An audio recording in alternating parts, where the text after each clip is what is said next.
Hi, good morning, everyone. Delighted to join the International Conference of Integrated Care session today. Our topic is, I suppose, based on supporting vulnerable populations, and we've got some great speakers today. I'd like to welcome you all. I'd like to just remind you that these sessions are recorded, so if you need to come back and visit the information, you can subsequently to the day presentations. I'd also like to remind you that, interesting points, etc., are all running in the tweetosphere. So very welcome to tweet at ICIC23. Each of our speakers will present for about 15 minutes, and then we'll have time for Q&A. And then finally, I suppose it's important to say hello from myself. My name is Sarah Barry, and I work in the School of Population Health in the Royal College of Surgeons in Ireland. And I'm also a member of the IFIC steering group for Ireland. So delighted to participate today and to introduce our speakers. I think we'll, in the interest of time and just efficiency, we've got a great app with lots of information on our speakers. So I'm just going to hand over to them in turn and give them the chance to set their stage and share their work with us. So first of all, we've got sorry, forgive me. I've got a little blank moment here. Forgive me there on that one. But I'm going to send over to you, Marco. Apologies, Marco, just for getting caught out there. I'm going to hand over to you, Marco, and maybe you just give a little introduction to yourself and the work that you're going to present. Thanks very much, Marco, and we'll move on from there. Oh, Hi everyone, I am Marco Pantini. I am a nurse who works in Tuscany, in Pistoia and Florence. I worked for a decade of years in NICU with babies, and now I am the head nurse of some family and community nurses here in Tuscany. That is a new role here in Italy. The first experiences started since 2018, 2019. Here in Tuscany, we were the first, one of the first regions that start with this figure. And my work is a new way of collaboration with other figures and roles in working in this for health, but not only for health, also like in social services. I start with my presentation.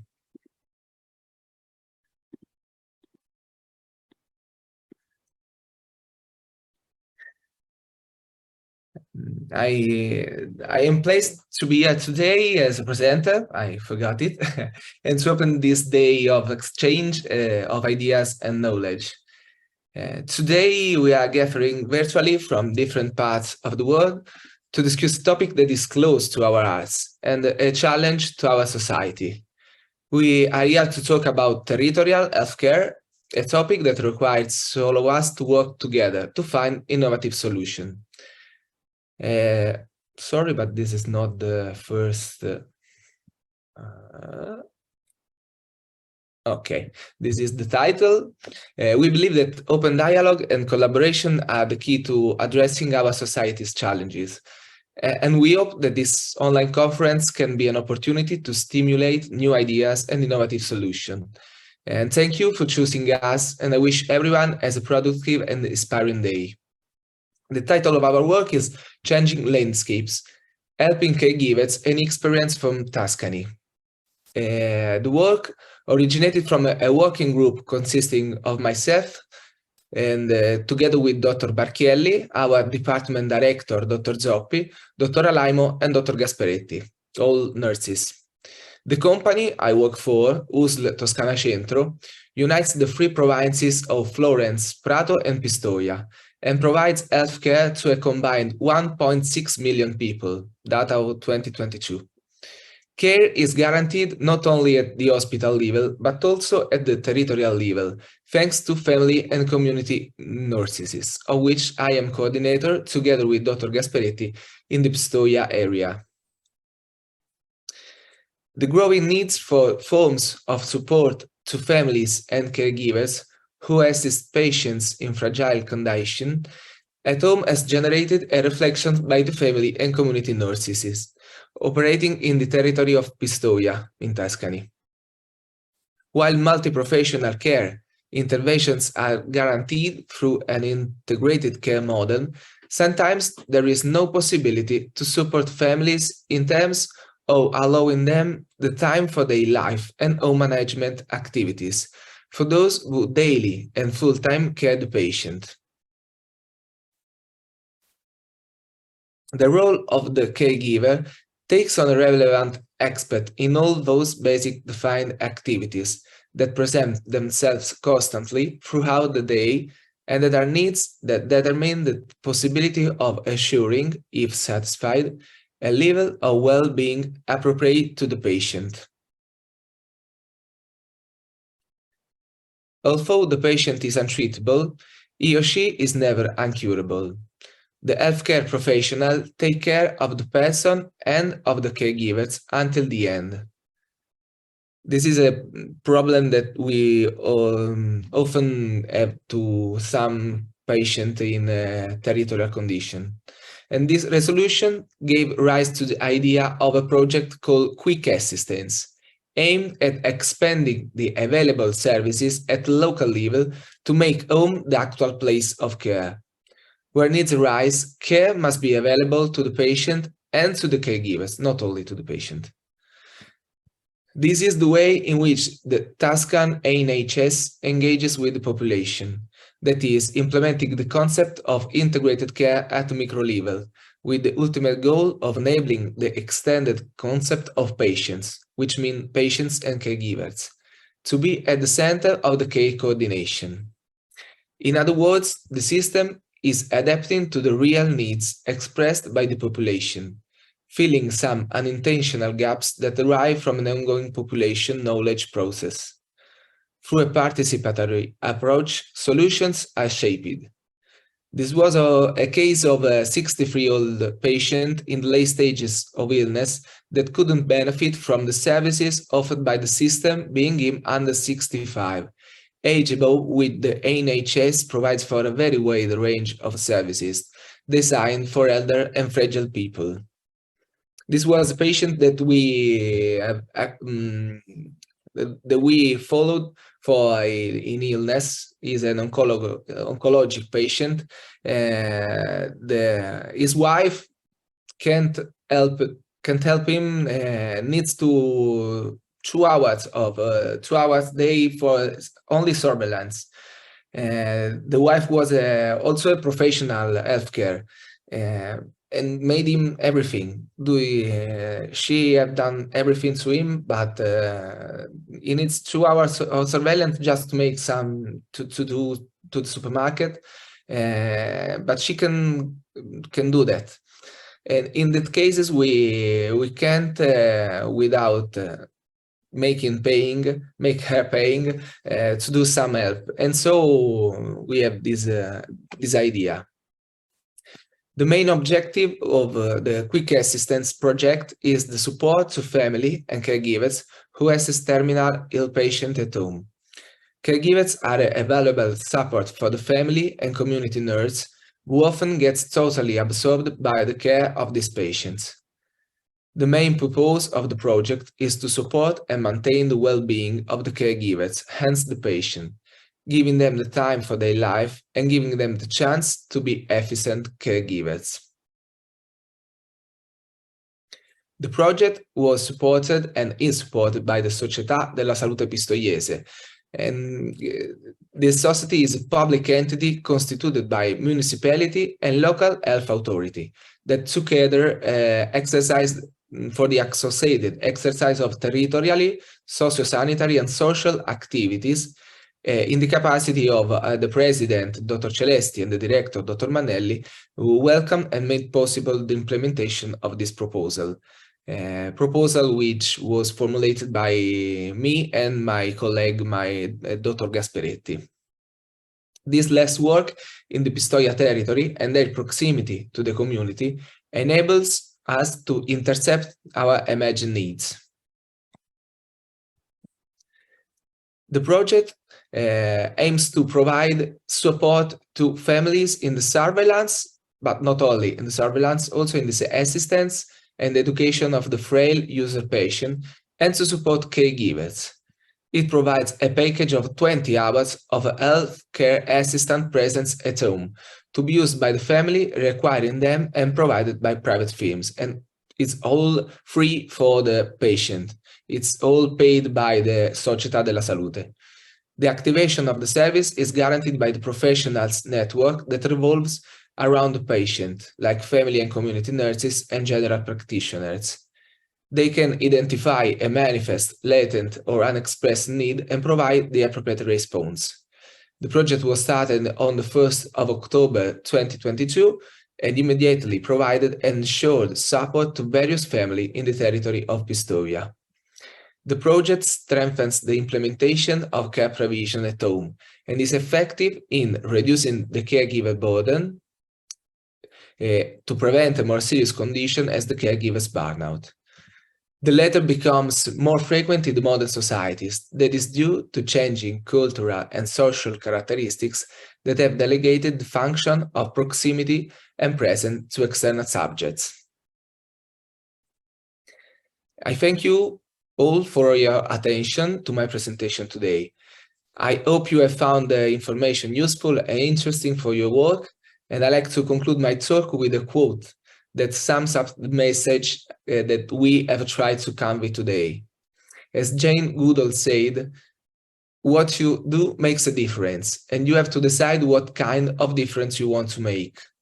This quote is applicable to all of us, regardless of our role in professional or personal life. What really matters is the passion, commitment, and enthusiasm we put into our work, the relationships we have with others, and everything we do in life. I hope today was an opportunity to remind ourselves of the importance of always putting our whole heart into what we do. Thank you again for giving me the opportunity to speak with you today. Thank you, Marco, and very, very interesting project. And obviously, anything that focuses on enhancing the lives of caregivers, I think, in terms of a key lever for driving, if you like, better care across the world, that enablement kind of philosophy, I think, is very interesting. And hopefully in the questions, we'll have time to come back to some of this. And just to remind everybody that you can post your questions on the virtual platform, and I will monitor those and we'll bring them back to the speakers in the second half of this session. So Marco, thank you again so much, and apologies for my stuttering start with your presentation. Thank you, and see you later for the questions. Thank you. So my understanding is that Professor Maillet is not attending this morning. So we're going to go straight to Mr. Kenneth Roberts, who is based in Minnesota, I understand. And you're Chief Clinical Officer at NUWAY Alliance in Minneapolis. Is that correct? That is Kenneth, correct. You're going to speak on basically demonstrating integration at SDoH in behavioral health. So I'm very interested to find out what your presentation is all about in more detail, Kenneth, and I'm going to hand over to you, and you've got about 15 minutes. Thanks very much, Kenneth. All right. Well, thank you, Dr. Berry, and great job, Marco, getting this session started. Hello, and thank you to everyone for joining this virtual session demonstrating integrated social determinants of health impact in behavioral health at ICIC 2023. As noted, my name is Ken Roberts, and I serve as the Chief Clinical Officer for the Minnesota, USA-based NUWAY Alliance. The NUWAY Alliance is a nonprofit organization with a mission to provide leadership, innovation, and recovery access, and my contact information is on this slide. The Alliance evolved from a simple concept actualized by NUWAY's founders over 55 years ago to ensure the availability of safe and supportive recovery environments for individuals with substance use disorders. Those humble beginnings were the genesis of the innovative treatment model studied and reported on in this session. In the next few minutes, I'll provide a brief overview of the development, implementation, data, and outcomes connected to this ongoing longitudinal study. As you can see from this slide, a version of this presentation has also been developed as a poster session. I include that here to highlight the overall structure of my talk today and to note that the poster contains several QR codes linked to additional information that I'll reference in the talk. I've tested it out, and these codes do work on screen if you're accessing the presentation later. They're also available on my agency website, and I'm happy to share the poster PDF if you email me a request. Let's begin by understanding the strategic pairing of two venerable agencies working in partnership to gather and analyze the study data. As we are unfortunately aware, reliable research outcomes and marketing are often conflated in the behavioral health field. The University of Minnesota's Center for Practice Transformation, referred to as CPT, is driven by the core value of improving the behavioral health field through research, consultation, and training. As a highly respected department of a public land-grant research institution founded in 1851, the CPT has provided an objective, reliable research partner to the Alliance during the study. The CPT Alliance partnership was initiated to study the RISE model of synthesized clinical and community-based care. The RISE acronym stands for Recovery in Supportive Environments. RISE combines trauma-informed, co-occurring intensive outpatient treatment services for individuals with substance use and mental health conditions with community-based peer model recovery resident support to address recovery capital deficits while extending the care continuum. RISE originated in 2013 with a single counselor and an innovative idea to address an unmet need of extended care in the state's care system. From those humble beginnings, the development and impact of RISE model evolved to encompass 7 treatment programs and over 80 community partners serving more than 1,200 clients daily. While the RISE model foundationally targets the living environment, it also addresses a range of social determinants, including nutrition, transportation, community support, and physical health. Recognizing the data-driven future of the healthcare landscape, in 2019, the NUWAY Alliance Board of Directors commissioned an independent research partnership with the University of Minnesota Center for Practice Transformation to evaluate RISE outcomes. Since that time, over 6,000 patients have voluntarily enrolled, providing myriad data outcomes, demonstrating RISE model validity, and adding to the limited body of research in this area. You can access the QR codes on the poster slide to review 2 other noted research studies on this topic. The study rationale has proven to be multifaceted. In addition to the primary aim of validating model efficacy and the benefit of expanding the research base, the RISE study has yielded data both supporting the development of value-based payer models and informing ongoing enhancements to integrated clinical care delivery. 2 primary questions were considered as the basis for the study. 1, what is the effect of the Recovery and Supportive Environments, or RISE program, on patient retention and outcomes? And 2, what are the characteristics of individuals who choose to participate in the RISE program compared to those who opt not to engage in the housing component of the intensive outpatient program? Most participants enrolled in this evaluation utilized electronic self-report surveys. The data included both demographic questions and questions associated with scientifically validated scales. Some demographic information was also collected from client charts through the agency's electronic health record. The study design framework offered patients voluntary enrollment opportunities during their admission for intensive outpatient services and encouraged longitudinal participation via small gift card rewards. The design underscores the collaboration between CPT and the NUWAY Alliance staff that has sustained consistent enrollment levels over an ongoing 3-year span and is slowly accruing statistically significant follow-up responses by clients up to 16 months after treatment completion. 3 evidence-based tools were employed for data capture, beginning when the patient initiated and again when they concluded treatment services, along with 3, 9, and 16-month post-treatment follow-ups. Accessible technology has been instrumental in supporting ease of patient responses.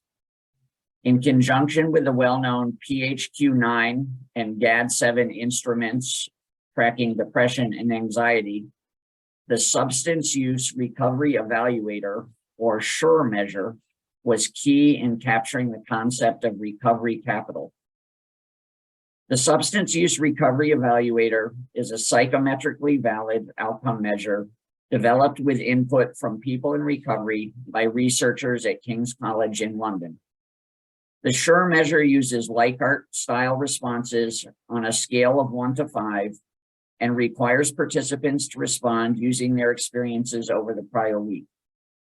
It can be used to measure current substance use problems and additionally include subscales that focus on more holistic recovery indicators, including coping, self-care, relationships, material resources, positive outlook, and value of the recovery experience. The QR code on the poster slide can be used to access the SURE measure in full. In its 3rd year, this ongoing study has begun to achieve statistically significant results at the intake, discharge, and 3-month post-treatment data points. Results to date have directly identified the recovery environment as a relevant factor in reducing both substance use and mental health symptomology. This evidence has officially elevated the RISE model to what is termed a results-first best practice designation in the state of Minnesota. Let's conclude with the robust positive findings generated in this study. As benchmarks on the road to projected scientific journal publication in 2023-24, the CP team has produced 5 research briefs outlining RISE demographics, analysis, recovery capital impact, treatment retention value, and the unplanned but fortuitous opportunity to study telehealth efficacy during the pandemic.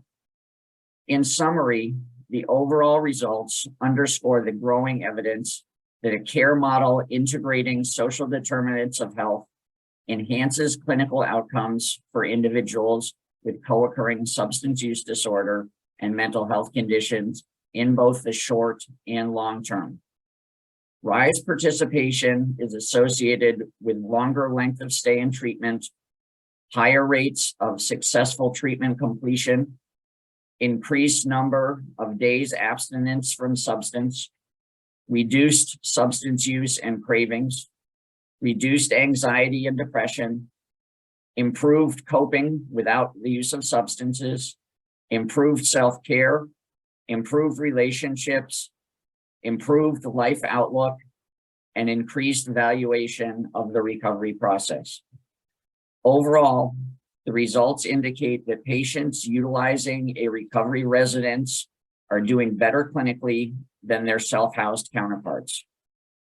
Please take the time to review all these results in depth by accessing the QR codes on the poster slide and feel free to contact me via the email provided at the beginning of the presentation. I know there'll be an opportunity for questions at the end. Thank you for your time and attention and the opportunity to present at ICIC 2023. Thanks very much, Kenneth. That's fantastic and equally interesting. I'm kind of cooking up some questions here in my mind for further discussion in a few minutes. Now, my understanding is we're going to go directly to the next speaker, who is Volletta Peters. I think Volletta has submitted our pre-recorded presentation, so we're going to hear that now. Volletta is a doctoral candidate at the Ontario Technical University, so we're staying in the North American continent for this presentation. So we'll kick that off, and then we have time for some discussion and questions. And I think we're a fairly small group, so I think we can hopefully get a little bit of an interesting conversation going. Thanks very much. We'll go over to Volletta. My name is Volletta Peters. I'm a PhD candidate at Ontario Tech University and the coordinator for the Community Hub project. I'd like to thank you for this opportunity to present our project at the conference.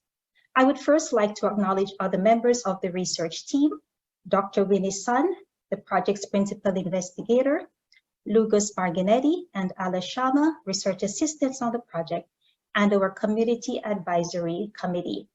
Now let's turn our attention to the presentation agenda. I will get us started with a brief overview of the project's background, followed by the methodology, key findings, recommendations, knowledge translation, conclusion, and next I will answer any questions that you have about the project.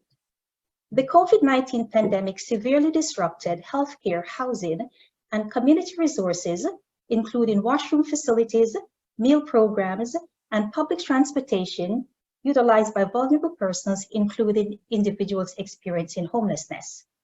In early 2020, community stakeholders, including community service organizations, groups involved in advocacy and policy work, and charitable organizations and the regional municipality of Durham developed 2 pilot community hubs to respond to the unmet needs of vulnerable and homeless populations.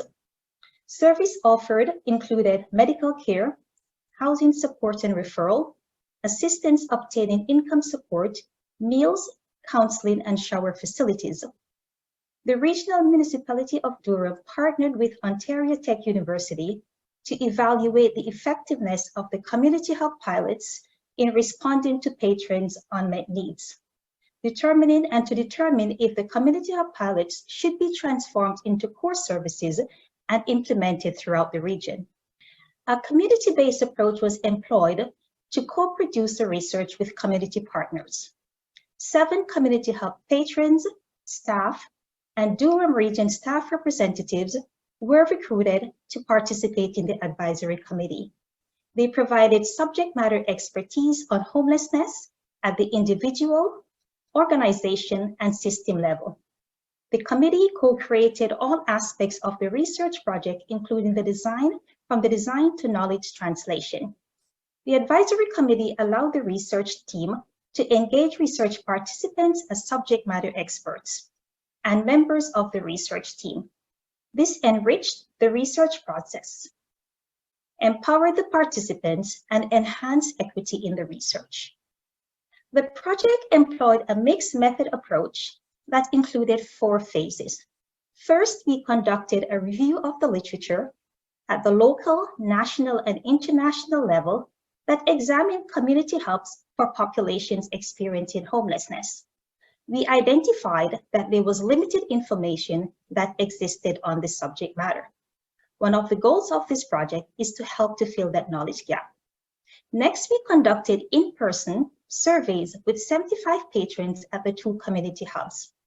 The survey consisted of closed-ended and open-ended questions that examines patrons' healthcare, housing, and social support needs, the extent to which the community hubs address those needs, their service satisfaction, and their suggestions for service improvements.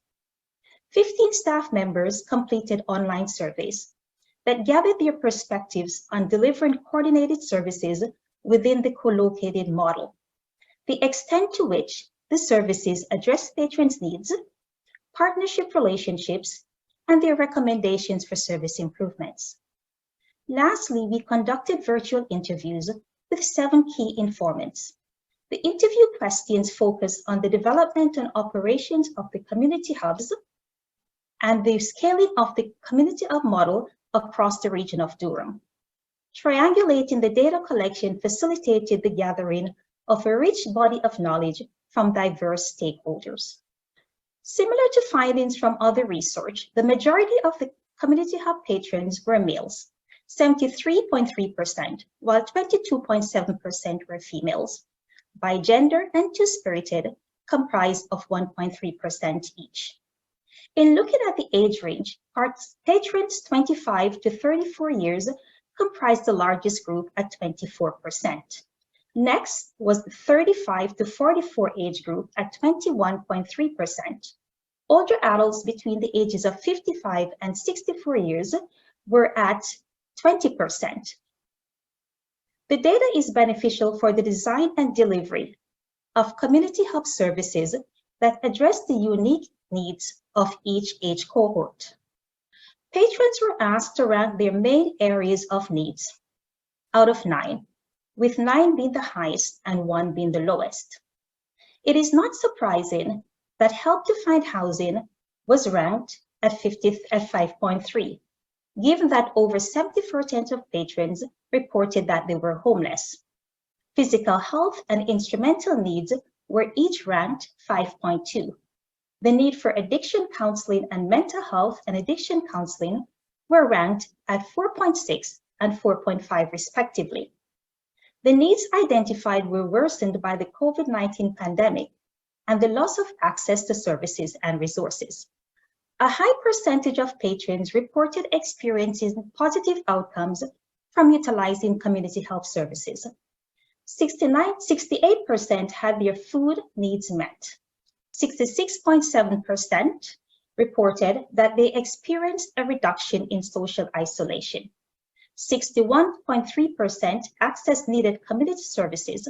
54% strongly agreed that the community help helped them access housing and housing support services. 53% agreed or strongly agreed that the help helped them address their physical health care needs, and 52% agreed that the help helped address their mental health and addiction needs. Co-locating health and social services meant patrons were able to have multiple social determinants of health met in one location, which was critical during the COVID pandemic, when services including transportation were not available to persons most in need. The community hubs met an often overlooked need, social isolation, which was worsened by the separation of individuals from their social networks. 6 main areas of service delivery within the community hubs were identified. 40% of the staff worked in mental health and addictions counseling, slightly under 30% in income support, 20% in physical health care and harm reduction, 15% provided housing location and peer support, 2 areas identified as needing improvements. Staff worked in multiple roles, which is not unusual in social service organizations. In addition to these roles, new services were brought in as new needs were identified and redundant services were removed. Volunteers filled multiple roles, such as supervising the sleeping safe areas and monitoring the shower facilities. Staff reported an increase in patrons accessing housing, although limited by the availability of affordable housing stock. Improvements in physical health was due to the availability of healthcare providers through the community hubs. Over time, patrons developed trusting relationships with staff members, which is critical for establishing therapeutic relationships between the patrons and the staff members. The community hubs expanded partnerships as new services were identified and integrated into the community hub model, and service alliances were forged with new partners in the community. Partnership expansion increased the pool of services and resources available to staff and the patrons. The staff identified challenges with internal operations at the community hubs. They included reliance on donations, including food items, limited spaces to provide services, and external factors such as referring patrons to the coordinated access housing waitlist, and the frustration that they felt knowing that patrons would be sitting on the waitlist for an extended period of time because of the lack of access to affordable housing. Staff also identified the need for work-life balance, given the physical and emotional toll of working in a high-volume organization with limited resources. 5 major themes emerged from the key informant interviews. The first is COVID-19 pandemic was the impetus for developing the community hubs. Next, multiple facilitators and barriers impacted the development, operations, and sustenance of the community hubs. Patron needs were deep and entrenched, responding to community needs and making the case for regional community hubs. The issue of rampant homelessness and barriers to accessing health and social services were known to service organizations before the pandemic. If anything, the pandemic highlighted these needs. The development of the community hubs utilized prior initiatives as the foundation to launch their emergency response, building on what already existed. Facilitators and barriers were vital for developing and sustaining the community hubs and identifying gaps that needed to be filled. Facilitators included having clarity of vision on what needed to happen and how, having strong, willing, committed partners at the strategic and operation level at the community hubs. This meant that everyone was pulling in the same direction for the benefit of the patrons. Barriers included limited and precarious funding that negatively impacted long-term planning and operations of the community hubs. The strong reliance on volunteers was also seen as a negative, as some services were not available if volunteers were absent. Patrons had long-standing complex health, housing, and social service needs that required urgent, coordinated responses. Some patrons were described as being so ill or impaired that they were difficult to engage and had to be stabilized before they were introduced to offered services. The hubs were described as not only diverting patrons away from emergency departments, but saving lives. The community hubs were evolving from solely co-located services to integrating services that offered low barrier access, person-centered care that filled systemic service gaps. There was a need for similar service models throughout the region. In some communities, homelessness was hidden or ignored. The community hubs served patrons from neighboring cities. It was noted that local resources were available, but required the acknowledgement of the issues, creativity, and commitment to coordinate the development of localized community hubs in other areas of the region. 5 key recommendations were identified from the study's findings. Providing adequate and core instead of quarterly funding was integral for long-term planning and sustainability of the community hubs. Service coordination between regional hospitals and community services was needed to facilitate effective continuity of care and avoid issues such as patrons being discharged from the hospital into homelessness. Current housing crisis due to high cost of rents, limited housing stock, and the misalignment between patrons' needs and the housing availability was seen as critical to be addressed at a system level throughout the region. To ensure community hub services are evidence-informed, they must be grounded in empirical evidence and best practices. Existing data should be utilized as a starting point to develop key performance indicators metrics, and tools to facilitate data collection and reporting within individual community hubs and across community hubs throughout the region. The knowledge translation ideas were identified by the Research Advisory Committee. They aim to support community hubs in utilizing evidence from the study to inform service design and delivery, and to broadly disseminate the project's ideas and knowledge to diverse audiences, to start and advance conversations on developing community hubs as a viable localized service model for vulnerable populations, including individuals experiencing homelessness. In conclusion, the community hub pilots were developed as an emergency response to the loss of core services during the COVID-19 pandemic. They illustrate the fortitude and commitment of willing partners to harness local resources to respond to long-standing needs. The evaluation of the community hub projects provided evidence that will help the region of Durham with developing its long-term strategic social service plan for vulnerable citizens, including persons experiencing homelessness. Next, I will take your questions, and thank you for your attention to this presentation.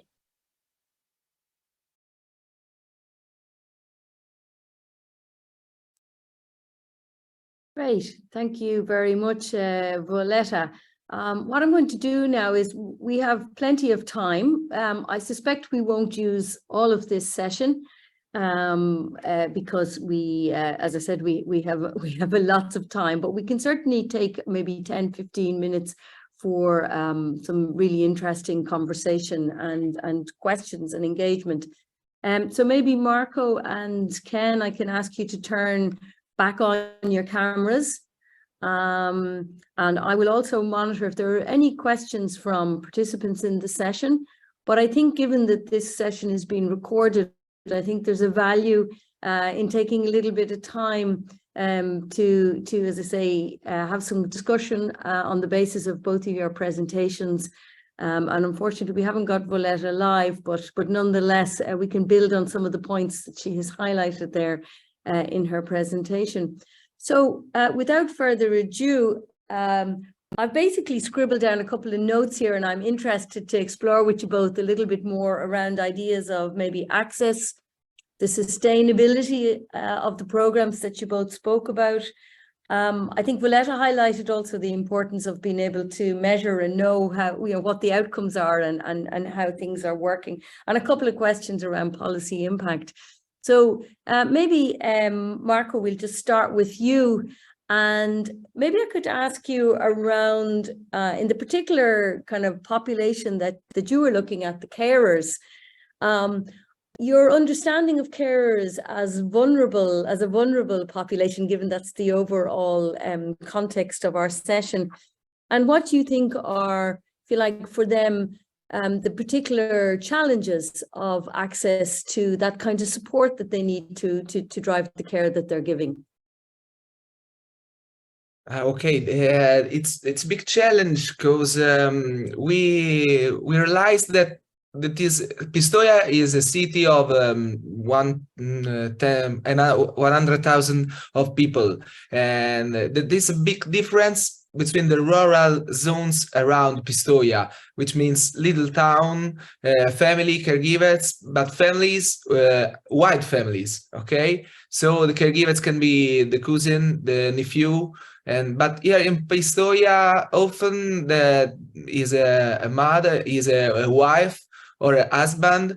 The only son is working in entire day, and so they often the caregiver is nearly to burnout, and so this idea was born. The money, okay, excuse me for English. You're fine, perfect. Sustainability.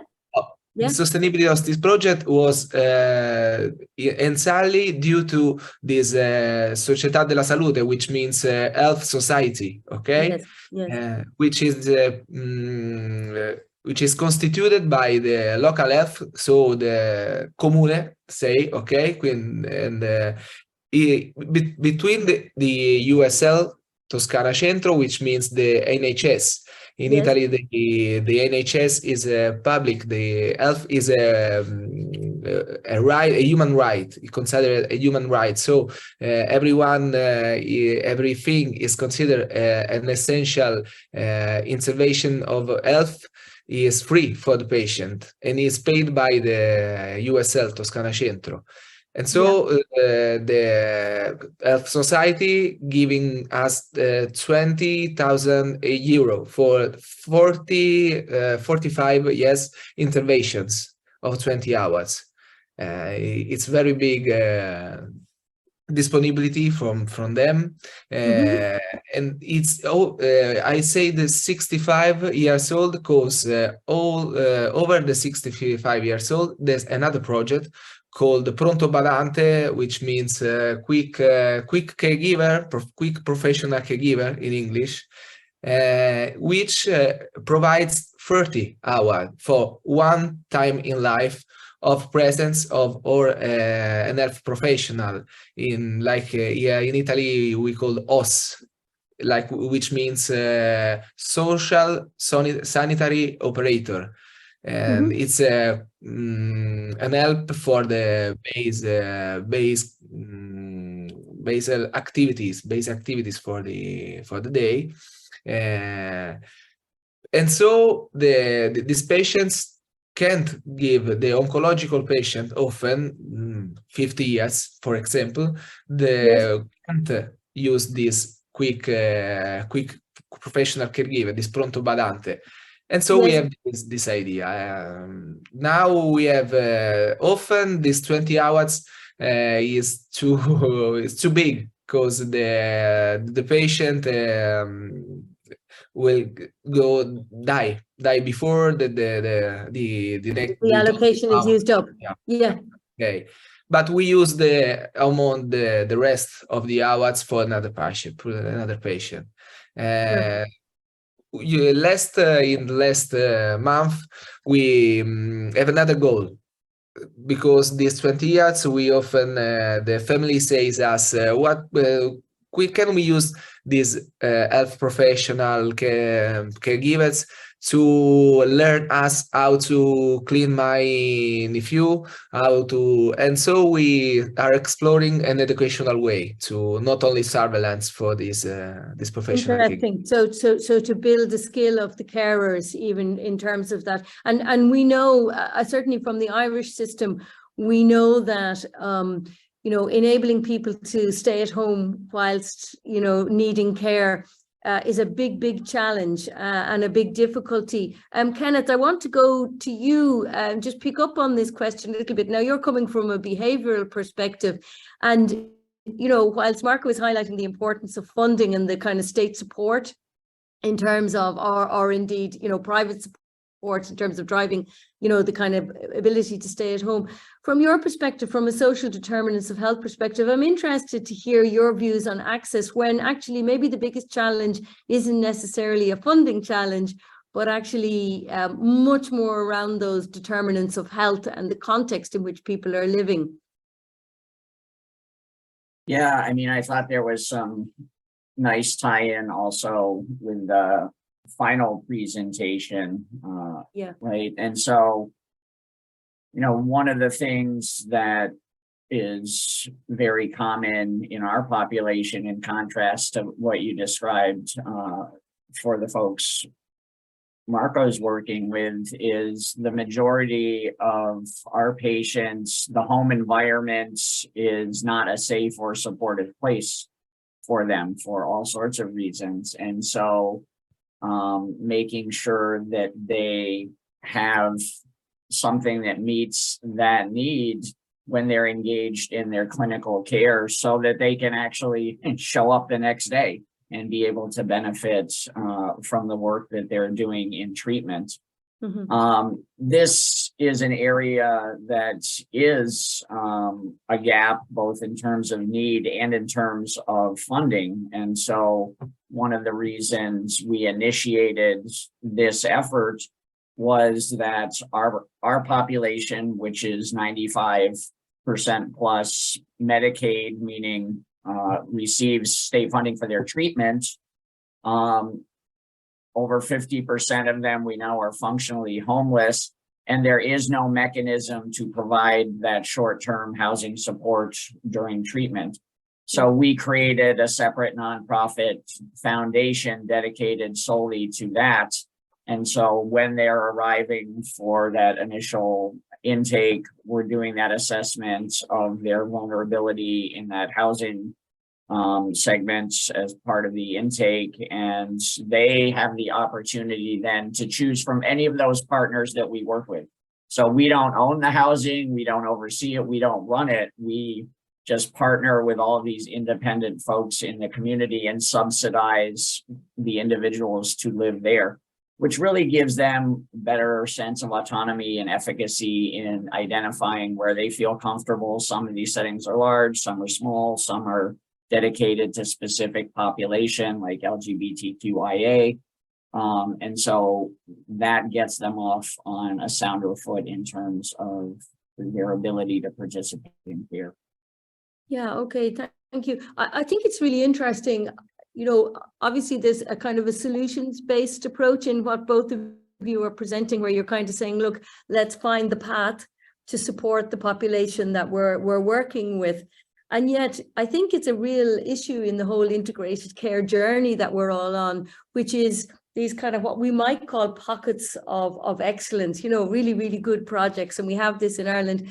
And, you know, as a health systems analyst, you know, that's the kind of research end I come from. There's always that question of scalability and, you know, where do you see the opportunities? I mean, it could be around funding, but also around just those other kind of system building blocks. We've got the 9 pillars of integrated care. We've got the WHO building blocks. And I know you're both coming from slightly different perspectives. But when I ask you that question about when you see the opportunities and the programs that you're involved with, where do you see the opportunities for kind of moving to that bigger kind of systemic approach to delivering the kind of benefits that you're seeing in the projects that you're working with? Any thoughts on that, Marco? And then I'll come back to you, Ken, on that one. I start? Yes, go for it, yeah. Okay. I think the best opportunity for integrity, multidisciplinary way is to have involved not only a social or sanitary system to respond to as well to a need that arises from sanitary and social activities, but also the political way. Because the actual president of the health society is the vice mayor of Pistoia. Because the president is an actual way in political way. Is also a gynecologist, is also a physician, okay, but there's a political way, there is a political answer to that. I think that was a big goal for us, which is not only we, the local health authority that gave answer, but a political way in this answer. We do a presentation for the press. In this presentation, the wife of this died husband came here and was presented and was dedicated to him this project. It was awesome because says us thank you, but not only to me, or not only to the system, to the health system, but only to a political way that say, okay, you have seen to our problem. That was a big realization. Very interesting, and interesting. You raised the kind of policy, kind of political question, which is where I'm going to go in a minute with questions for you both. Ken, on that question of system scalability, from your perspective. Yeah, I mean, when we talk about a truly integrated framework, the ironic vision I think I have is I would love to see a system that puts the work I'm doing out of business, essentially. And what I mean by that is, I know there's some variation as you move around the globe, but the impact of stigma around substance use disorder and mental health is still really, really prevalent in the US. And we miss so many opportunities to be doing better front end work. And, one of the things we screen all of our patients for at intake is adverse childhood experiences. And we know that it's common to see from 5 to 7 as kind of a baseline, which, speaks to what has happened before they ever got to us. And so settings like adolescents, general health, and training in the front end around identification, prevention, so that we're catching folks earlier in the process or before they get to this point. And, what we know about our front end care system, at least here, is that most physicians are lucky if they've had maybe an hour of training in their readiness for career around substance use disorder. And so, these are things that I think have all been highlighted and elevated as we come out of 3 years of pandemic living. What we can expect as fallout from that, this is a generational event for our adolescents. And I think we have to really gear ourselves up for being ready to meet those needs over the long term. Yeah, that's really great. And I suppose there's kind of 2 areas I just want to go on the back of that, and you kind of begin to bring things together. I think it's really interesting, the question of the prevention kind of element that you talk about there, Ken. And, I don't know if it's international speak, but here in Ireland, we talk about it as the shift left. And maybe that's international, that language. But, that shift left to the community, to prevention, to these kind of, what do we call it, upstream kind of interventions and activities that we might think about.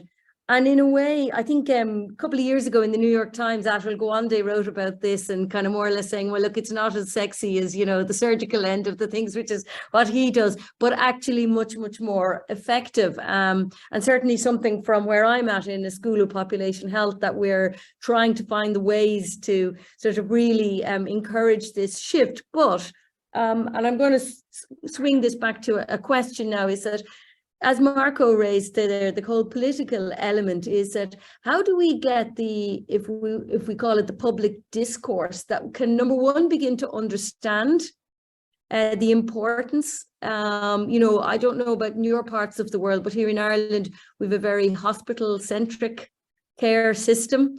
And that's where our minds go first in terms of, and I'm going to make the assumption that if we move from changing the public discourse, then we get to influence the politics more effectively, because essentially politicians do what the people want. And so I'm just interested from your own contexts, where you see the opportunity for shifting the public discourse that people can, number one, understand, but also believe in, and if you like, drive the political focus so that the policymakers start to shift much more into that preventive space. So that was a long intro to kind of come back to a question, which is, how do we build the public discourse around prevention, community care, belief in the kind of early access and intervention programs that maybe both of you are engaged in? Any thoughts, Marco? It's a big challenge, but we try to in Italy. There's in on the road project for the actuation of in Italy it's called PNRR, National Plan of Resilience and Resistance, to take the funds of the EU community. Which means that there is a big, I don't know what means riforma. There is a big law, okay, a law for rebuild the territorial health, okay? Yes. And this law is the DM77 called. And so there's a big way to, the first goal is take home the actual place of care. And so the public discourse is aimed at this goal. And so we often talk to how not make hospital only the center of the health, the National Health Service, but have to be home. But people have to care about themselves with chronic care model, with a community that is participating to health, not only when it's too late to do something for the patient. In this way, we do this project, but also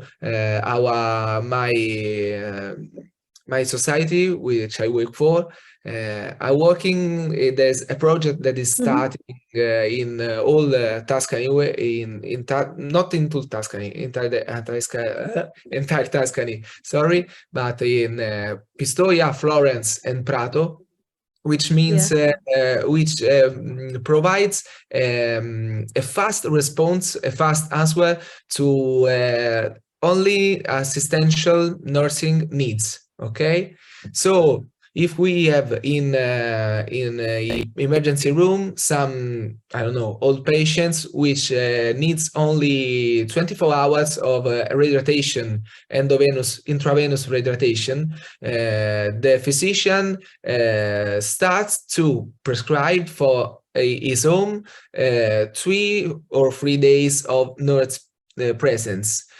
The patient goes home and is certain the intervention of nurse for 2 or 3 days. It's like with all this little project, we try to giving the population the ideas. Oh, okay, we are in your home, but you have to have to be the first that you care for your health. I get you. So shifting the mentality through a different experience and maybe a multi-perspective approach and many different kind of mechanisms and strategies. Ken, what about in the Minnesota area around this question of public discourse? Yeah. Well, as you may or may not be aware, we're in a very polarized climate in the US right now. So in terms of getting consensus on almost anything, it is a challenge, but it really ties back to is one of the points that you referenced. So, you know, ideas of education and prevention are not sexy, right? And they represent upfront investments. So I think what is critical is to be able to contextualize that in language that makes sense to decision makers. So, you know, data and being able to quantify that it can't be an emotional argument, that it needs to be, okay, what is the demonstratable cost savings that we receive from this? And that is hard to quantify. How many people do we prevent from reaching the point where they are at threshold for substance use or mental health disorder? That's hard to wrap your head around. But I think there are some good opportunities to be able to start demonstrating that. And again, you know, kind of against this backdrop of the pandemic, I think there's a better opening for broader understanding of what we're up against. Yeah, I think, Ken, that's actually, you know, well observed, and it kind of brings me to my last question. I'll let you both off the hook then, which is, I suppose, bringing it back to ourselves in terms of, Volletta talked about knowledge translation and, you know, the measurement element as well. And you talked there around, you know, remembering that our role is to build that evidence base and to try and influence the public discourse from a kind of a solid scientific foundation and sort of showing the difference and the outcomes. And I suppose my final question then to you both is in terms of trying to impact, which, you know, can be, as you rightly point out there, certainly in the US at the moment, a very polarized you know, kind of debate in lots of ways, as you say, hard to build consensus around anything. You know, is there anything more or very specific that as researchers we should be doing or could be doing to sort of help increase that impact? And there's no silver bullet here, there's no easy answer, but just as a last question to you both, you know, given the people you work with, given what you learn in those, you know, engaging with the different patrons, service users, you know, carers, whatever kind of that human perspective that they bring, is there something more that we could be doing to help, you know, kind of bring that evidence-based approach to bear in public discourse? Maybe I'll go to you, Marco, first. Okay, if I don't understand bad, if the question is how can we engage the evidence-based nursing in our work? Okay. Yes, a little bit more, and just kind of close that loop in terms of the knowledge, just kind of bringing that to bear on, you know, key policy decision makers, public discourse, that kind of thing. Okay, for the nurse I work for, I think we have to stimulate that. Okay, that is the hardest part for us, because in Italy with the sanitary, the public health system, it's often a sort of resistance to the best, to do the best, because I often listen, we haven't done so. So why would you want to change that way? It works, and it's a very Italian way to think. I have to be honest in that. But the way, not only, I think that the lack of this moment and this politic way to engage them, to do something ever better. It's obviously a money way, a money causa, and cause driven, money driven. Yes, I guess. okay. Yeah. Because we think that before at the hospital, a hospital patient costs the double, the third respect at a territorial way, and so we have the luck to live this moment, which the politic way and the efficiency way, the respect for the patient, the will is wide, the will is of these two parts to better the way, to better the way we work. And so we have done some very good interventions of formation for our colleague. We started to work with MOOC. We started to work with on-distance works. It's not easy because there's a very big way of nurse that is don't think so. Okay. Yes, don't agree with them. Don't try to do that. Don't try truly. Don't try truly to change his mind. But something is on the way. A young people, a young colleague, the young nurse that work in different way. But I think that and so the middle management have to work before than them, and have to do example. Do the example for us, for them. Okay, I don't know.